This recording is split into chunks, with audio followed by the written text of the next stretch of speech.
Hola, muy buenas tardes, noches, días. Mi nombre es Gerardo Guzmán y hoy voy a estar hablando sobre un tema muy controversial, muy interesante, y ese es el origen de la vida. Este es un tema muy controversial que se ha preguntado a la humanidad desde siempre, desde los principios de los tiempos, ya que se desconoce por completo. Existen muchas y varias teorías que muestran su lado de la posible verdad, pero pues todos podemos creer muchísimas cosas. Sin embargo, hay como que dos lados de esta pregunta. El lado de que la creación de la vida fue creado a través de un ser supremo, y por otro lado, se dicen las creencias de que el universo ya existía y que por alguna razón o teoría científica se originó la vida como el Big Bang. El Big Bang es un ejemplo. Pero bueno, a continuación pues estaré explicando estas dos teorías y diciendo un poquito sobre cada una en breve, y así podremos saber un poquito más y al final podremos comentar en cuál es la que ustedes piensen que es verdad.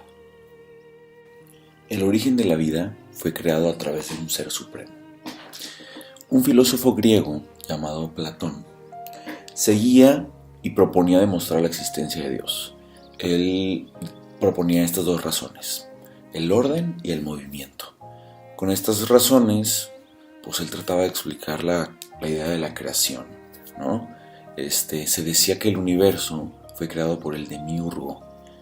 Este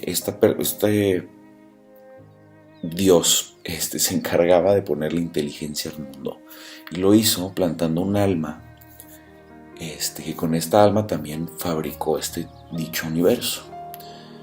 Esa es la primera teoría, y fue, repito, del filósofo Platón. Otro filósofo que apoyaba mucho el origen de la vida a través de un ser supremo es Aristóteles. Aristóteles era era y es muy reconocido en el mundo de la filosofía, al igual que Platón, pero yo creo que Aristóteles pues tiene como que un poquito más de popularidad, por así decirlo. Él usaba el análisis del movimiento para probar la metafísica. Esta que es, quoteo, parte de la filosofía que trata del ser, de sus principios, de sus propiedades y de sus causas primarias. Pues él probaba la existencia de Dios, y uno de los puntos importantes que remarcaba era que el comienzo del movimiento tiene que haber existido a través de un motor inmóvil, por así decirlo. Para relacionarlo un poco, es como cuando tú piensas algo y esto llega a ser una acción. Si yo hago esto, tuve que haberlo pensado primero para poder hacerlo.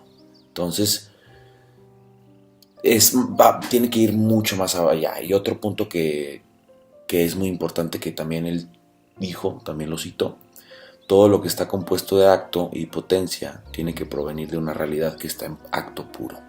Entonces, son cosas que se tienen que pensar y pensar y pensar como para poder entenderlas un poquito. Como que aquí les pongo la cita, y así la pueden llegar a leer y entenderla mejor. El universo no fue creado, es eterno y no existe un tal ser supremo.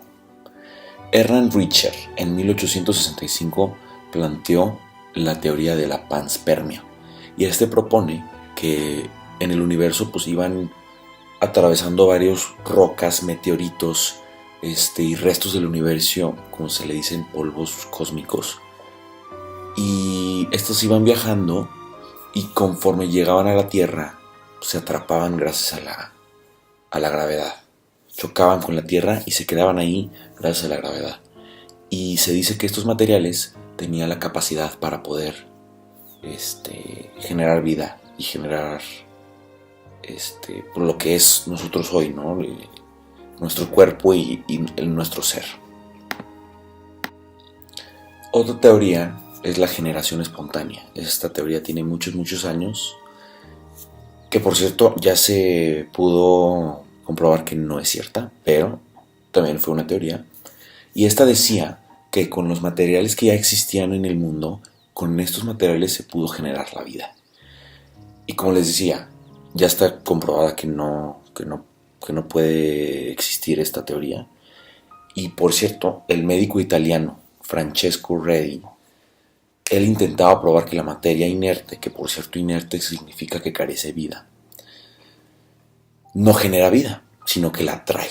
Y ponían, por ejemplo, que el estiércol el estiércol generaba moscas, pero pues no, el estiércol atrae moscas. Y él lo que hacía era lo mismo con pedazos de carne en la intemperie. Y lo que pasaba era que pues, las moscas dejaban huevos y de ahí surgían las moscas. Pero era porque una mosca ya había estado ahí. Entonces, a mí se me hizo muy interesante esta teoría, como que está muy loca, pero pues es así como la gente pensaba y decía, no, pues de la nada. O sea, así era, ¿no? Y se me hace muy interesante y por eso quise ponerla en este blog. En conclusión, podemos hablar de esto por horas, por días, por semanas, por años. Y esto era lo que hacían los filósofos, se ponían a pensar, se ponían a filosofar. Al final del día es muy difícil que tengamos la respuesta pronto, pero lo importante de la vida es cuestionarse. El quedarse atrapado en una cajita nunca va a ser bueno, y por eso el cuestionarnos nos hace más inteligentes y nos hace evolucionar mucho mejor. Esto fue todo, mi nombre es Gerardo Guzmán, espero que les haya gustado y pues bueno, hasta la próxima.